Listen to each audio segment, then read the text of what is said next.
Okay, you know, we've been tracking a whole bunch of issues that we just want to go through and talk about a little bit. And we've had a lot of promises that have been made to us. So I just want to remind you about them. And they are things that I have promised to provide status on. So I want to make sure that we all know what they are. Remember, some of them were included in Mayor Ender's message at the beginning of the year. One thing that they talked about was that in Canyon Country, they'd be looking into a community center. And that also they would be initiating new public outreach effort so they can more effectively engage residents with their thoughts and needs. And so we've been waiting for both of those things to happen.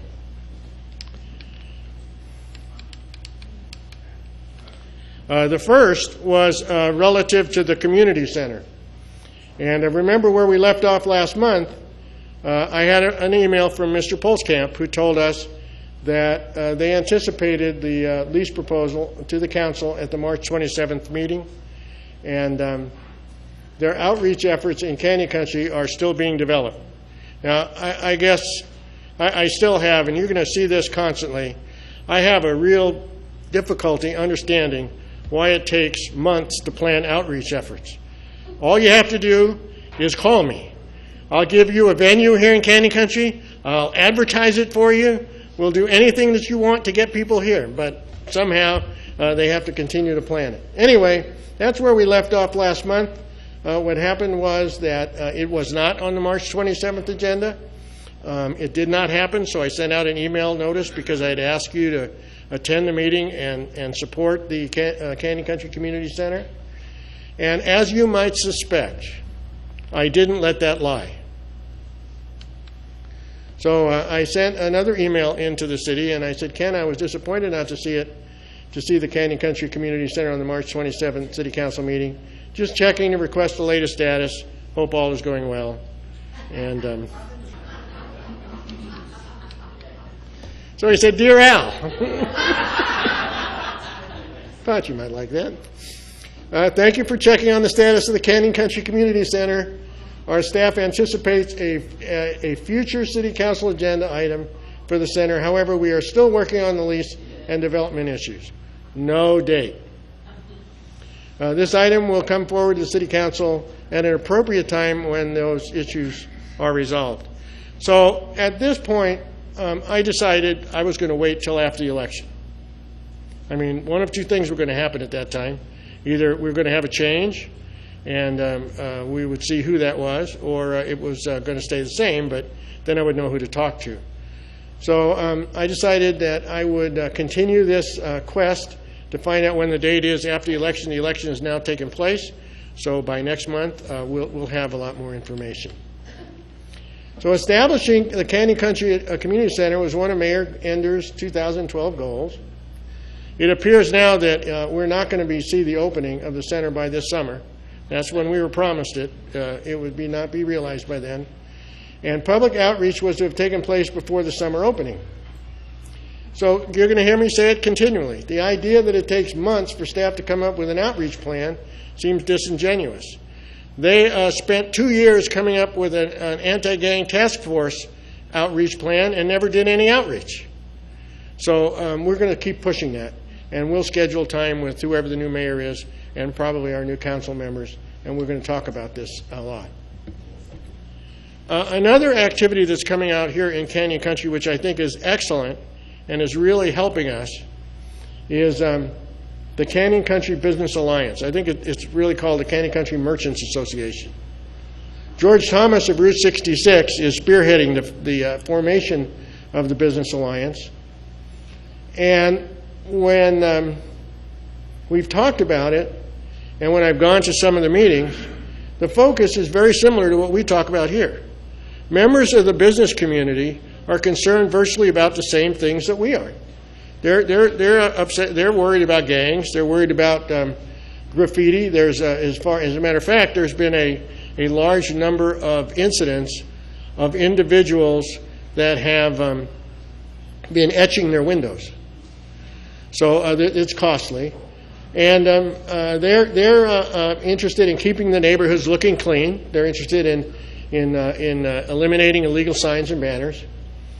and the sheriff's station. Now, this is the sheriff's station and fire services is something that they've talked about a lot.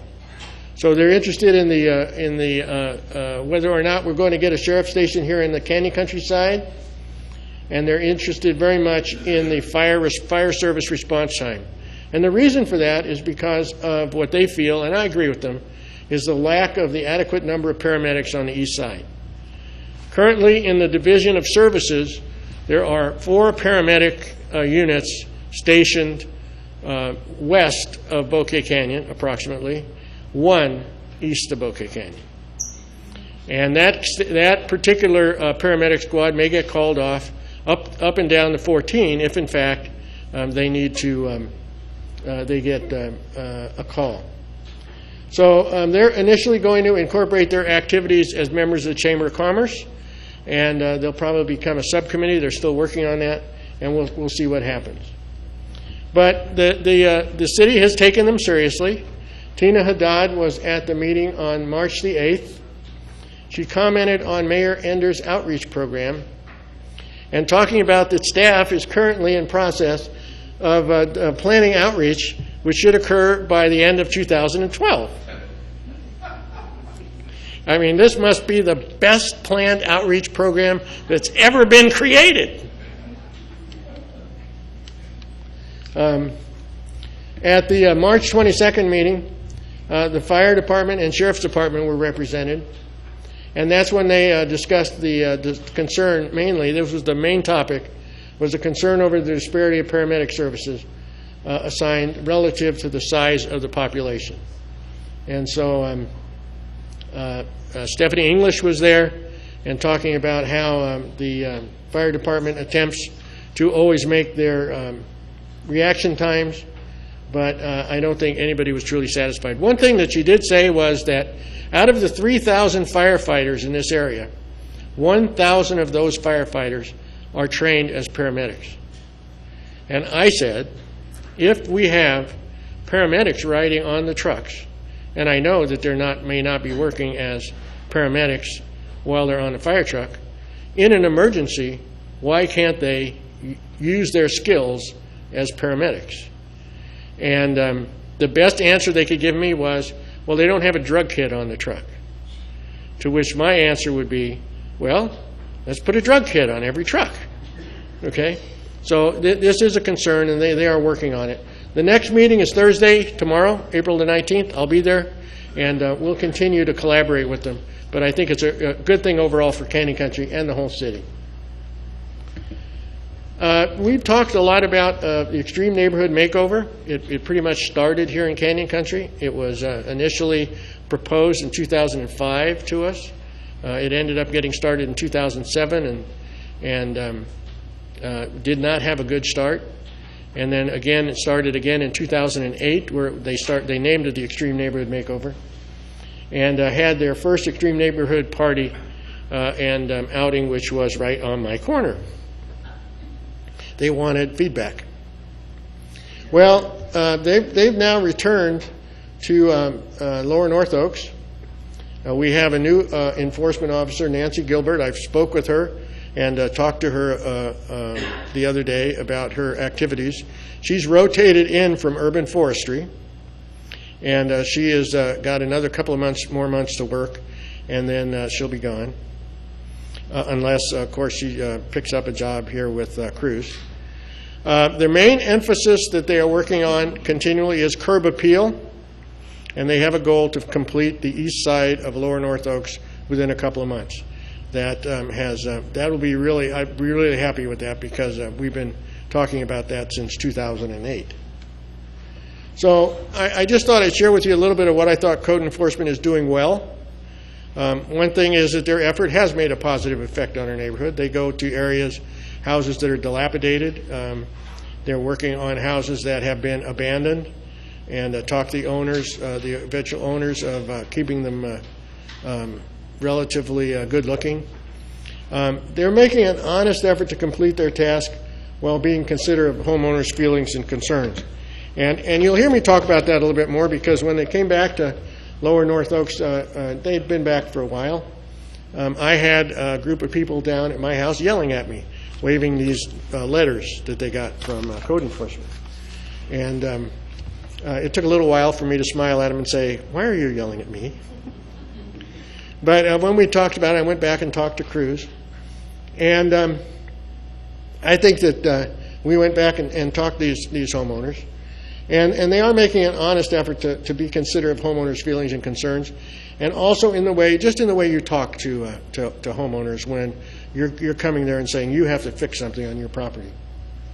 They are, in fact, now taking into account very much the flavor of the neighborhood. Because, you know, we've got a lot of codes that have been written. We've got a lot of development, UDCs, Unified Development Codes that were written long after these houses were built. And to think that you're going to sit down in City Hall and write a code and the whole city is going to change is not too realistic. And to think you're going to go out then and start picking on homes one at a time to get them to comply is even more difficult, ridiculous. So they are taking the flavor of the neighborhood into account. I think that's really good. And now we're discussing with them special circumstances. So if, in fact, we had one home that they were talking about their parkway and part of their lawn, and that particular house is in an area that gets trampled on every day by the kids going to school. So we said, you know, maybe this is a special circumstance. Maybe you should, in fact, tell these people that, you know, instead of on the parkway playing a lawn, it would be okay to put pavers there because they're never going to have a lawn.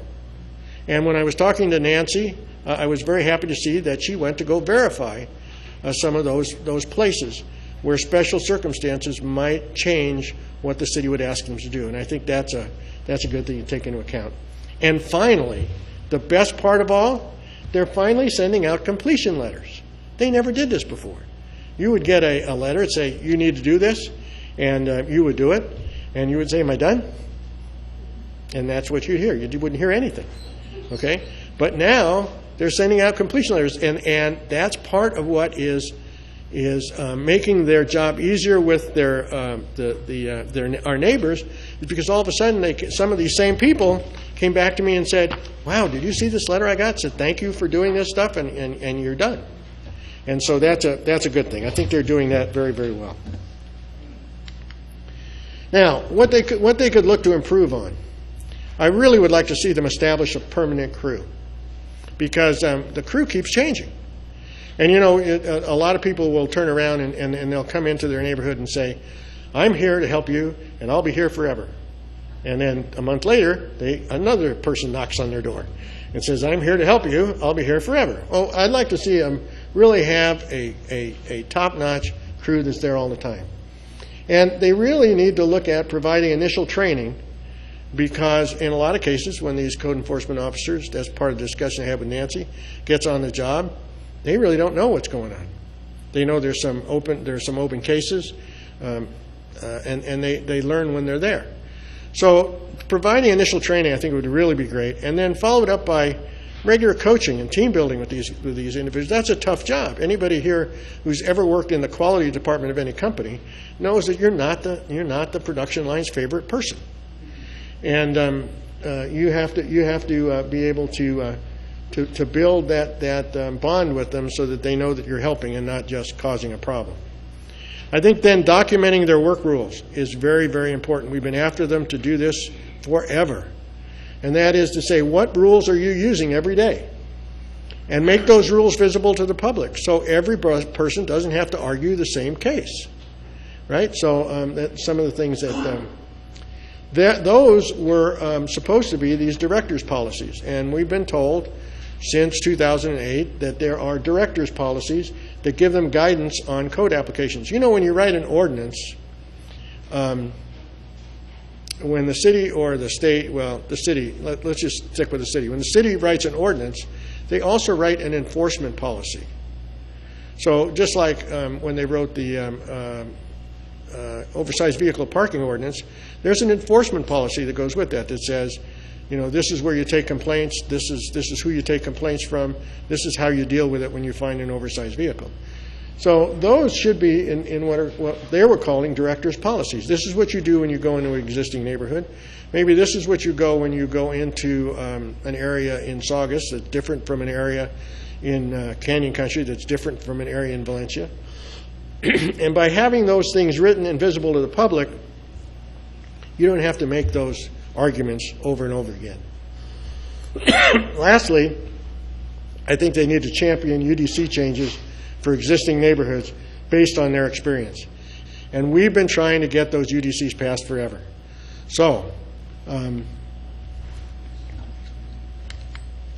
why are we frustrated?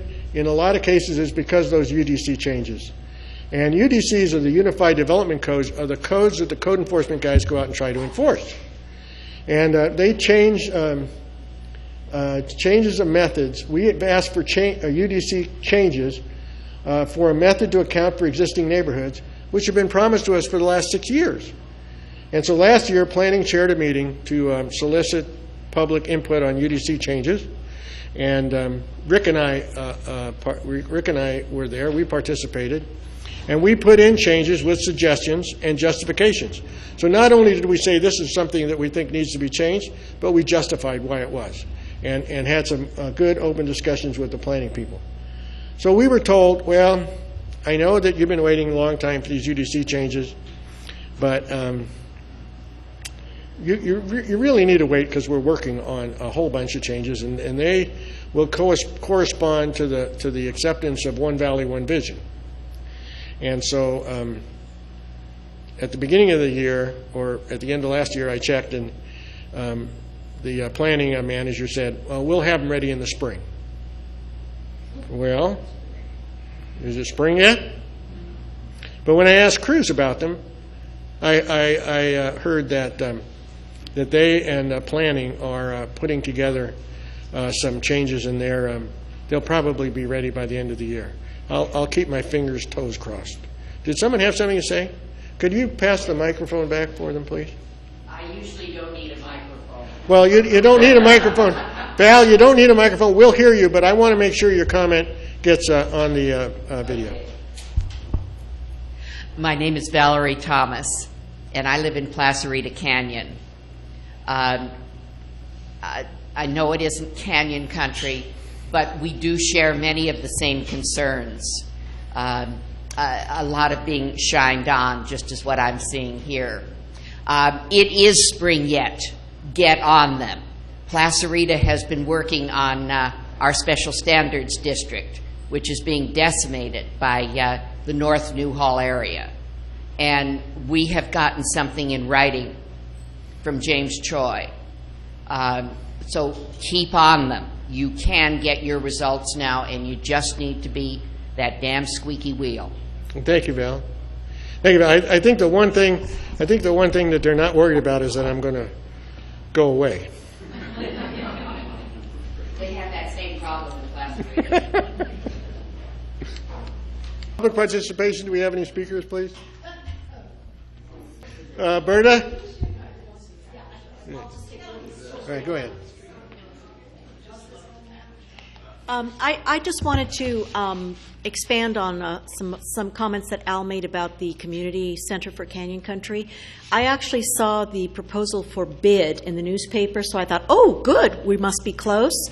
So I called the person on there that's supposed to be the project manager, Glenn Bognan. He was on vacation. Anyway, I wound up speaking to Chris Price because I wanted to make sure that it was proposed for where I thought it was proposed for, and it turns out that it is. It's proposed for that shopping center that is chain link gated off right now, right on Sierra Highway near Flying Tiger, right near the apartments that are on Flying Tiger.